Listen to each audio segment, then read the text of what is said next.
नमस्कार दोस्तों, मैं निपुण आलम्बाइन डायलॉग मंच में आप सबका स्वागत करता हूं। और जैसा कि आप जानते हैं, डायलॉग मंच का मोटिव यूथ को मोटिवेशन, सही डायरेक्शन और साथ ही एक स्ट्रेटेजिक टॉक करना। तो दोस्तों, उसी श्रृंखला में आज हमारे साथ जुड़े हैं जागेंद्र कुमार साहू जी। अभी जो सीजीपीएससी का परिणाम आया है, उसमें जागेंद्र कुमार साहू जी ने सीजीपीएससी के अंदर सीईओ जनपद का पद प्राप्त किया है। तो जागेंद्र जी, आपका बहुत स्वागत डायलॉग मंच के अंदर और आपको इस सफलता की बहुत शुभकामनाएं। धन्यवाद सर जी। बहुत जागीर बहुत जी, सबसे धन्यवाद। पहले तो आपके बारे में थोड़ा बताइए। आप कहाँ से बिलोंग करते हैं, आपके एजुकेशन बैकग्राउंड क्या है, आप सिविल सर्विस में जी क्यों सर। आए, थोड़ा सा इस बारे में। सर मेरा नाम जागेंद्र साहू है और मैं छत्तीसगढ़ के बालोद जिले से हूँ। और सर मेरा जो एजुकेशन बैकग्राउंड है वो मैं बी किया हुआ मैकेनिकल ब्रांच से, okay. Christian college of engineering technology Bhilai से किया हूँ मैं। जी जी। और सर जो ये मेरा मन था सर, मतलब सिविल सर्विसेज में आने का, एक प्रशासनिक जॉब होनी चाहिए ये था। मतलब जब तक मैं क्या बोलते हैं वो क्लियर किया, अपना ग्रेजुएशन खत्म करते तक ये समझ में आया कि जी। जो स्कोप है वो इस तरफ ज्यादा है सिविल सर्विसेज में, तो फिर मेरा ध्यान भी उस तरफ आ गया था थोड़ा सा, तो इसलिए मैंने ये सिविल सर्विस का लाइन चुना। ओके ओके, यानी कि आपका रुझान आ गया था, चलो सर चूज करते हैं इसको हम आ लोग। गया था, हाँ सर। वो जो है टेक्निकल लाइन थोड़ा सा हट गया था, आखिरी आखिरी जो सेमेस्टर खत्म करते तक उतने टाइम में समझ में आ गया कि लाइन जो है ये वाली ज्यादा सही है करके। बहुत बढ़िया, यानी कि इसमें आपका रुझान बन गया कि ये अच्छा, आपको बेटर रहेगा, अच्छा रहेगा। जी सर, हाँ चलिए, बड़ा अच्छा है। थोड़ा सा ये बताइएगा कि ये आपका हाँ। प्रयास कौन सा था। आपका पहला प्रयास था, दूसरा कौन सा प्रयास था आपका। सर ये मेरा चौथा प्रयास था जिसमें मैंने सीईओ जनपद पंचायत का पद लिया है वो। जी। और इससे पहले जो 3 प्रयास थे उनमें मेरा पहली बार में प्रीलिम्स क्वालिफाई हुआ था, पर मेंस नहीं हो पाया था। उसके बाद लगातार 2 बार मेरा मेंस जो है वो क्वालिफाई, प्री क्वालिफाई नहीं हो पाया। फिर ये चौथे प्रयास में मैं प्रीलिम्स भी क्वालिफाई किया, उसके बाद मेंस भी क्वालिफाई किया हूँ, और फिर इस दक्षिण यहाँ में तक किया। पहुंचा हूँ मैं। तो क्या जी। आपको लगता है, तो मुझे लगता है आपको भी प्री काफी टफ लगता होगा, क्योंकि 2 बार प्री ना निकलने से एग्जाम ही ना दे पाए। जी सर, इसके कुछ रीजंस हैं। जैसे 2016 पीएससी में पहले दिया था, तो उस समय क्या है कि प्रीलिम्स में सी सेट के मार्क्स ऐड होते थे, तो उस समय प्रोबेबली मेरे लिए वो थोड़े से हेल्पिंग थे कि मैं आराम से प्रीलिम्स क्वालिफाई कर पाऊँ, इसलिए पहले ही प्रयास में वो हो गया। 2017 और 2018 पीएससी में सी सेट को क्वालिफाई कर दिया गया और सिर्फ जीएस पे फोकस करना था, तो वो पार्ट मेरा थोड़ा सा कमजोर था। तो जी इसी जी। कारण मैं जो ये जो टाइम जो ज्यादा लगा मेरे को, क्योंकि इसी सेट हट जाने से ये कहीं ना कहीं ये मेरे को नुकसान हुआ, क्योंकि मेरा बैकग्राउंड थोड़ा मैथ्स वाला है, बी वाला हूँ, तो हम्म। इस कारण थोड़ा सा ज्यादा ये 2 बार जो है प्री इतना टफ लगा था। और वाकई अभी भी मेरे को प्रीलिम्स टफ ही लगता है, क्योंकि ये एक मतलब बड़ा कंपटीशन हो जाता है जिसमें कई लाख, मतलब लाखों लोग जो है वो हजारों लोग अपीयर होते हैं। आप जो जी बहुत लिमिटेड लोग का ही सिलेक्शन होता है इसके। जी जी। तो जगह जगह हम बात करते हैं कि आपको इस पूरे एग्जाम के अंदर, अगर आप देखें तो आप किस स्टेज को ज्यादा चुनौतीपूर्ण मानेंगे, प्री को, मेंस को, इंटरव्यू को। सर कहीं ना कहीं सबसे चुनौतीपूर्ण स्टेज जो है वो प्रीलिम्स ही होता है, जी क्योंकि जैसे आप, मैं देख पा रहा हूँ कि मेरा 2 बार लगातार प्रीलिम्स क्वालिफाई ही नहीं हुआ। जी लेकिन जब तीसरे बार में जब प्रीलिम्स क्वालिफाई हुआ, उसके बाद में सीधा मेंस क्वालिफाई करके मैं यहाँ तक पहुंच पाया। जी तो मुझे जहां तक लगता है कि ये प्रीलिम्स वाला स्टेज जो है वो ज्यादा टफ है। जी। प्री आपके लिए हम्म, ज्यादा आपको टफ लगता है। अभी तो प्री का हाँ एग्जाम जी आने सर। वाला भी है, अभी तो प्री का एग्जाम नजदीक भी है। तो जी प्री सर। के लिए आप क्या सजेशन देना चाहेंगे, क्या बोलना चाहेंगे, प्री के लिए चीज बड़ा अभी ध्यान देने वाली चीजें हैं, इन पर ध्यान देना चाहिए। प्रीलिम्स के लिए सर यही ज्यादा इंपॉर्टेंट है कि कुछ नया ना ट्राई किया जाए। जो आप इतने दिन से पढ़ते आए हैं उनके रिवीजन पे ज्यादा ध्यान दें। कोई अगर कहीं से कहता है कि ये वाला नोट्स, फलाना नोट्स ज्यादा सही है, इसको अभी पढ़ना स्टार्ट करें, तो ये चीजें जो है ना कहीं घातक होती हैं। इससे अच्छा ये है कि हम जो पुराना नोट्स पढ़ते हैं उनका रिवीजन बार बार करें, लगातार करें, और जितना हो सके उतनी बार रिवीजन करें पुरानी चीजों को। जी नए में जो करंट अफेयर्स जो है उनको बस अपडेट कर लें, और इन पे ध्यान देना चाहिए करंट अफेयर्स पे, क्योंकि कहीं ना कहीं इनका वेटेज ज्यादा होता है और ये डिसाइडर होते हैं। बेसिक चीजें तो है, नॉर्मली मार्क्स ले ही आते हैं, उसके बाद जो कंपटीशन है वो लास्ट, करंट अफेयर्स भी कई बार डिसाइडर हो जाते हैं। अगर 10-12 क्वेश्चन आ गया और उसमें से आपको 5 नहीं बन रहे हैं, तो कहीं ना कहीं 10 नंबर का जो डिफरेंस है बहुत हो जाता है। तो वही मेरा यही सजेशन रहेगा कि प्रीलिम्स के लिए पुराने नोट्स और पुराने से जो अपना मटेरियल है उनको पढ़ें। और ये कि टेस्ट के मतलब टेस्ट सीरीज कहीं ना कहीं ज्वाइन कर लें जो ज़्यादा सही रहेगा, क्योंकि टेस्ट के कारण जो है प्रिपरेशन होती रहती है, हम उनके हिसाब से पढ़ते हैं ना, कहीं कहीं टेस्ट के साथ चलते चलते सिलेबस भी खत्म होते जाता है, क्योंकि टेस्ट सीरीज जो है एकदम प्रोबेबली डिजाइन रहती हैं जो सिलेबस को धीरे धीरे खत्म करते जाती है कि आज इनका टेस्ट है, कल उनका टेस्ट है, फिर उसका है, फिर उसका है। तो कहीं ना कहीं एग्जाम से पहले तक एक निश्चित डेट तक जो है हमारा एक बार सिलेबस कंप्लीट हो जाता है। जी। तो टेस्ट सीरीज जो है थोड़ी सी ज्यादा इंपॉर्टेंट हो जाती है। और प्रीलिम्स क्वालिफाई करना है तो उसके लिए जो ऑब्जेक्टिव पैटर्न की बुक्स हैं, जैसे कोई भी क्वेश्चन बैंक, और जैसे इंडिया लेवल के भी क्वेश्चन बैंक है, जैसे घटना चक्र है, तो वो सब जो है वो थोड़ा सा हेल्पिंग होती हैं प्रीलिम्स क्वालिफाई करने के लिए। ऐसा मेरा मानना है, क्योंकि मैं ऐसी ही तैयारी करता हूँ।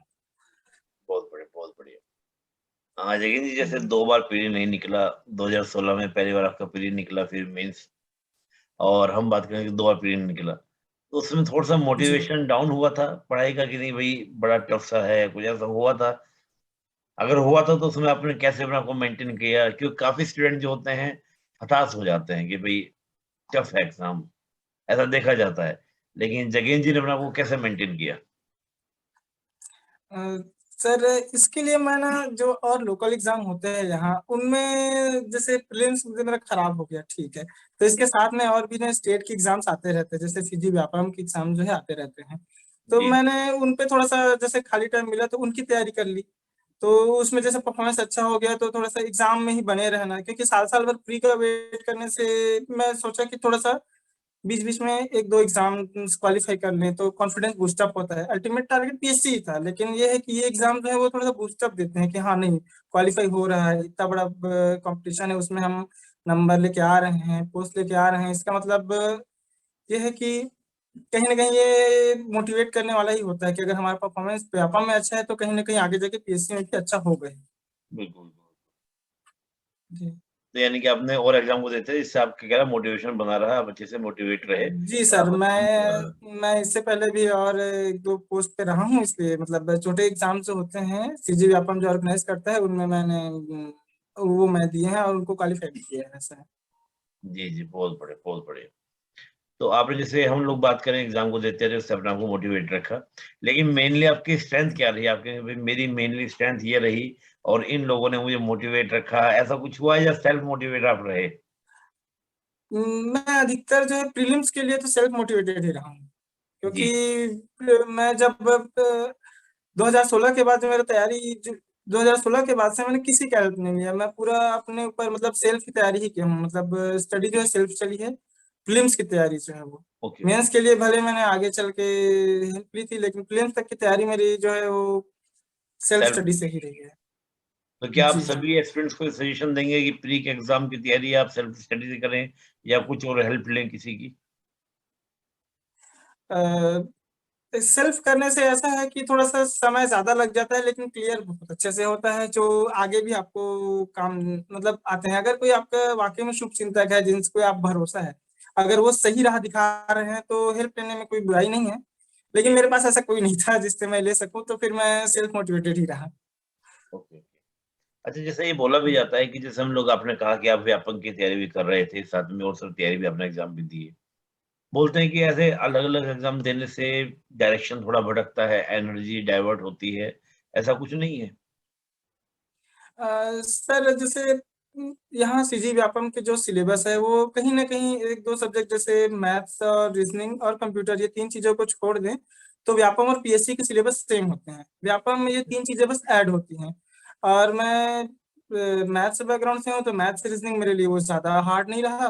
वो तो सी जी। सेट में भी पढ़ना होता है, और कंप्यूटर भी कहीं ना कहीं मेंस में ही कवर हो जाता है। ओके। तो ऐसा है कि सिलेबस मुझको अलग लगा नहीं, और मैं सिर्फ पीएससी की तैयारी किया हूँ, व्यापम के खाली एग्जाम्स दिए हैं। तो पीएससी की तैयारी करने से ही वो व्यापम के एग्जाम जो है वो क्वालिफाई होते गए हैं। अलग से किसी भी एग्जाम की मैंने तैयारी नहीं की थी, बस एग्जाम जो है जो भी आते थे स्टेट में वो दे दे के अपना जो तैयारी है उसको परखते रहते ओके ओके। यानी कि आपने सीजीपीएससी थे। की जी। तैयारी की और जो अदर एग्जाम्स हैं वो उसी के थ्रू आपके क्वालिफाई होते रहते थे, वो हाँ सर। आपको एक्स्ट्रा कोई प्रिपरेशन नहीं करनी पड़ी? नहीं सर, अलग अलग से एक्स्ट्रा कोई, बस एक पोस्ट आया था सहायक शिक्षक विज्ञान प्रयोगशाला का, जिसको जी असिस्टेंट टीचर लैब बोलते हैं यहाँ सीजी व्यापमं के थ्रू। बस उसकी तैयारी मैंने अलग से की थी, क्योंकि उसका पूरा सिलेबस अलग था और उस समय मैं प्रीलिम्स फेल हो चुका था। तो मेरे पास जो है वो रिसेंट 2 महीने बाद एग्जाम था, तो मैं सोचता कि 2 महीने में इसको कर लेता हूँ करके। तो वो एग्जाम जो है मैंने अलग से उसकी तैयारी की थी, बस वही एक एग्जाम है, उसके अलावा मैंने और कोई भी एग्जाम की तैयारी नहीं की थी। जी। ओके। जी। तो जैसे आपके और एग्जाम व्यापम वगैरह के बारे में उनका क्या आपका रहा, आपका सब हुआ क्वालिफाइड में सब में? जी हाँ, लगातार जब से मैंने वो देना चालू किया है व्यापम के एग्जाम्स, तब से ना यहाँ सीजीपीएससी में पोस्ट आ नहीं रहे थे, जो छोटे छोटे पोस्ट है वो आए हैं।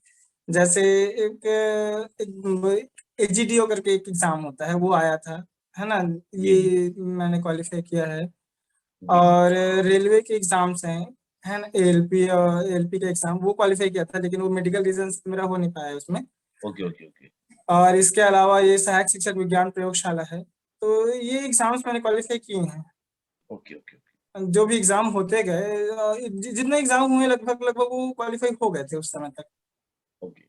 यानी कि हम ये कह सकते हैं कि अगर आप सीजीपीएससी की तैयारी करते हैं, तो जो अदर्स एग्ज़ाम्स होते हैं, उनमें आपको ज़्यादा मुश्किलात का सामना नहीं करना पड़ता। आपके लिए वो ईज़िली क्या हो जाते हैं, आपसे पास आउट हो जाते हैं।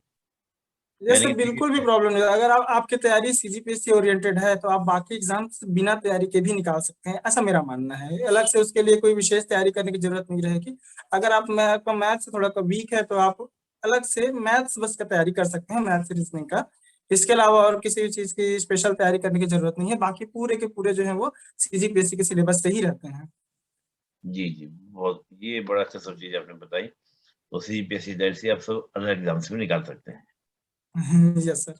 चलिए, जो एस्पिरेंट्स आपको सुन रहे हैं, आपकी बातों को देख रहे हैं, उनके लिए आप कुछ सजेशन देना चाहेंगे? भई सुझाव मेरा और ख़ास तौर से मैं उनके लिए कहना चाहूँगा कि जो 1-2 बार परीक्षा में पास फेल हो रहे हैं, कॉन्फिडेंस थोड़ा-सा लूज़ हो रहा है, उनके लिए आपका क्या सजेशन है जगन जी? देखिए, एक ही सजेशन है कि जैसे आप झोपड़ी बना रहे हैं, तो उसमें समय जो है बहुत कम लगता है, हो सकता है 1-2 दिन में बन जाए, लेकिन अगर आपको महल बनाना है तो समय लगता है।